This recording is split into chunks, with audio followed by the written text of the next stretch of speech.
هل لك سر عند الله بينك أنت وبين الله هل لك صدقات تخفى لا يعلمها إلا الله. Bismillahirrahmanirrahim.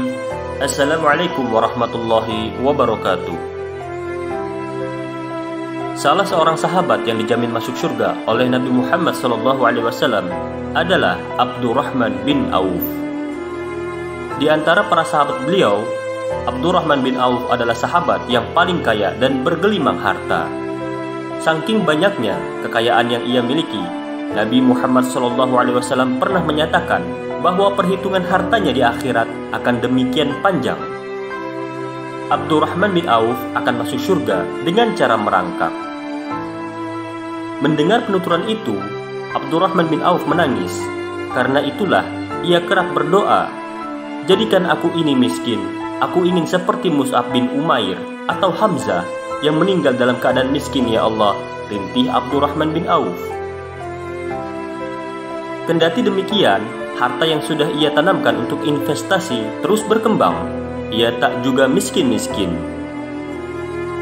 Ummul Mukminin Aisyah radhiyallahu anha pernah bercerita bahwasanya Abdurrahman bin Auf kerap membawa pulang dagangannya sebanyak 700 kontainer yang panjangnya serupa barisan pawai tak putus-putus. Nama lengkapnya adalah Abdurrahman bin Auf bin Abdul Harith bin Zahrah bin Kilab bin Murrah bin Ka'ab bin Lu'ay. Ia lahir 10 tahun selepas tahun gajah. Ketika Nabi Muhammad SAW menyatakan bahwa ia diutus menjadi nabi dan rasul yang terakhir di muka bumi ini, Abdurrahman bin Auf termasuk golongan pertama menyambut hidayah tersebut.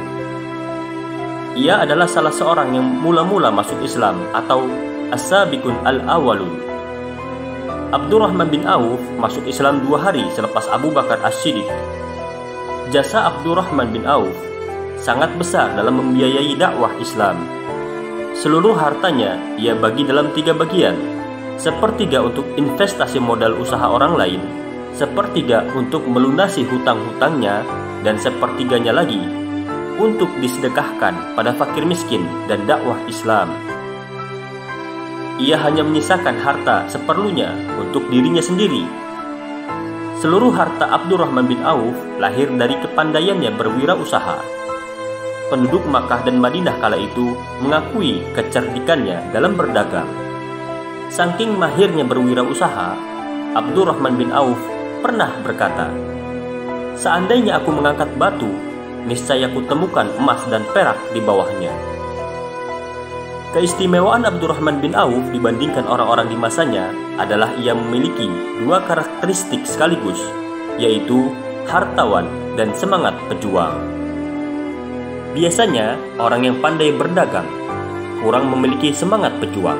Sementara itu, pejuang lazimnya miskin dari harta.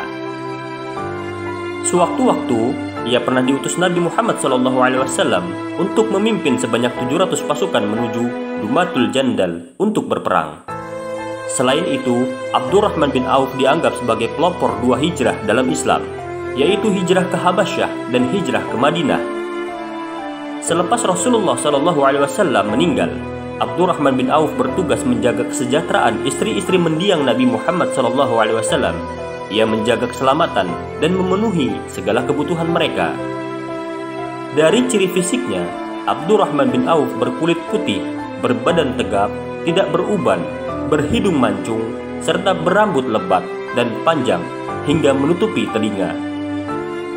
Karena tampan dan kaya, sepanjang hidupnya Abdurrahman bin Auf memiliki 13 istri.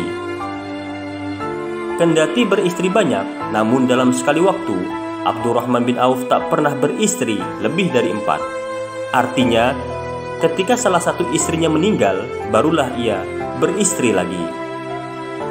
Abdurrahman bin Auf meninggal dunia pada tahun 31 Hijriah atau 652 Masehi, yaitu pada usia 72 tahun.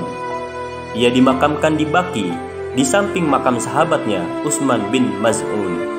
Sebelum ia meninggal, ia berwasiat agar hartanya disumbangkan untuk kepentingan umat Islam. Menurut suatu riwayat, ia menyedekahkan sekitar 50.000 dinar untuk dakwah Islam. Allahu a'lam bishawab. Assalamualaikum warahmatullahi wabarakatuh.